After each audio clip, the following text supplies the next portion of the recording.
Hey guys, it's Browning. Today I'm going to be showing you how to do a quick start on your A-10C2. Very similar to the normal A-10. If you know how to start up this one, you can start up your other A-10 because actually the process requires about one less extra step. So let's go ahead and do our usual walk around the aircraft here. Everything looks in good and flying condition. This is a beautiful skin.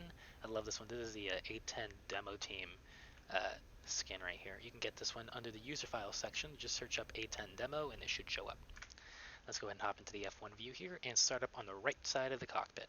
So this is a pretty simple startup. It might seem confusing at first when you hop in here and look at all your gauges and your dials and your buttons, but it's all very straightforward. Just requires some thinking. Let's go ahead and turn on our battery and move over here. I'm going to go ahead and arm my ejection seat and turn on my APU. APU should spool up here in a second. Wait for that to spool up. Gives us temperature right here and RPM right here. This will slowly spool up to about 90 and then it'll jump up to 100. So give it a second there.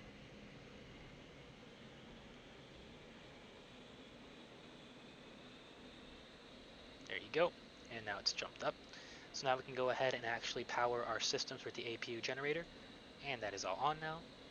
And I'm going to go ahead and move from right to left here to turn on all of our other systems. Start up with the CDU and EGI. Those are on now.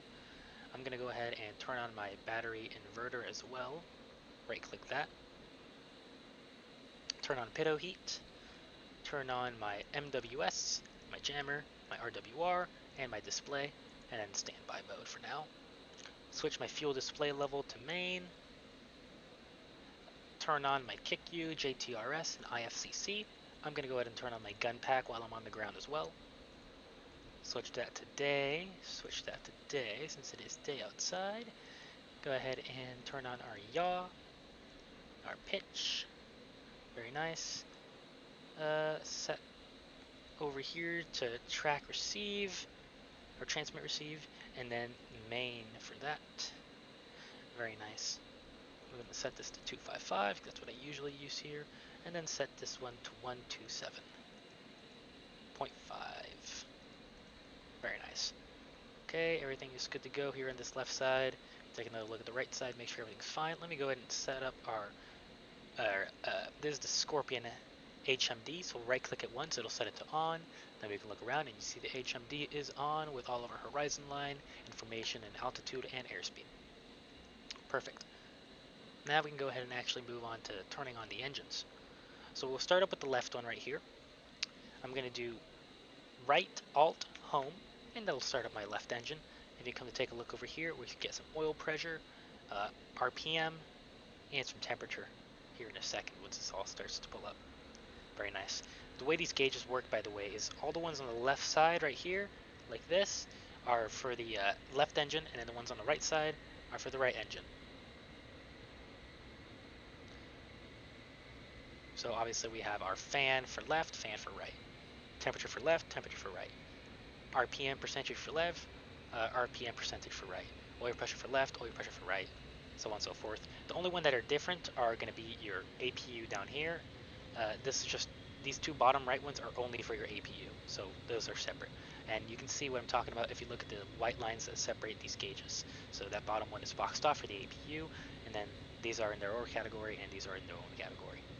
So the actual engine is on now and idled. So let me go ahead and close the canopy so we're not too loud in here.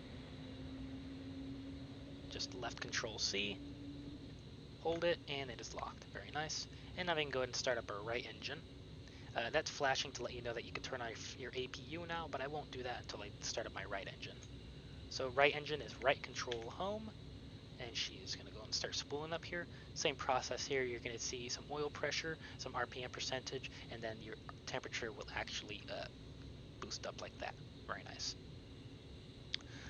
While that does that, let's check our DSMS page. We have no red boxes, so we don't actually have to load our HMCS or our DSMS page. So we can deal with that. I like to have my TGP on my left side, so I'm going to hold the MAV until it brings up my display program page, and I'm going to go ahead and click TGP, and then click where I want it to be, down there, and there's my TGP. And on my right side, I'm going to do the same thing, but instead, I'm going to go ahead and grab my MAVs and put my MAVs right there.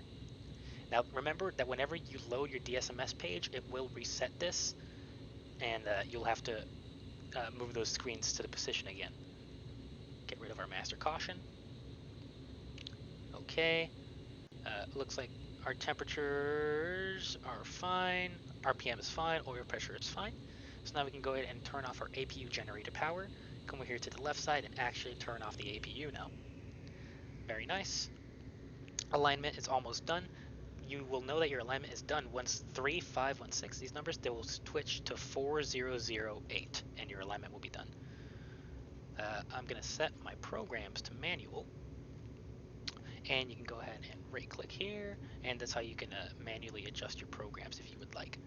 So I'm going to go to program D and right click this, and I want to go ahead and use, for D, I'm going to go and use 2 flares, interval of 0.5 seconds, cycle of 10, return, and then set that to manual, so we're good to go.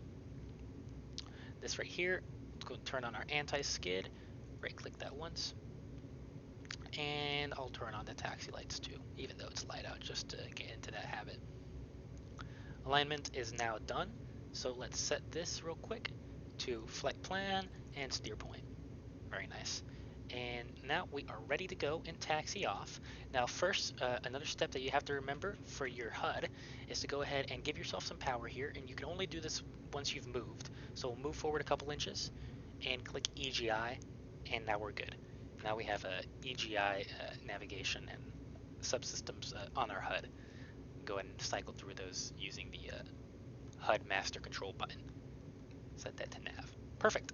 And just like that, you are ready to go and take off on your beautiful A-10C. If you guys have any other questions about this aircraft or any other aircraft for that matter, go ahead and leave them in the comments and I'll get to them eventually. Thank you for your help and thanks for watching. Bye-bye.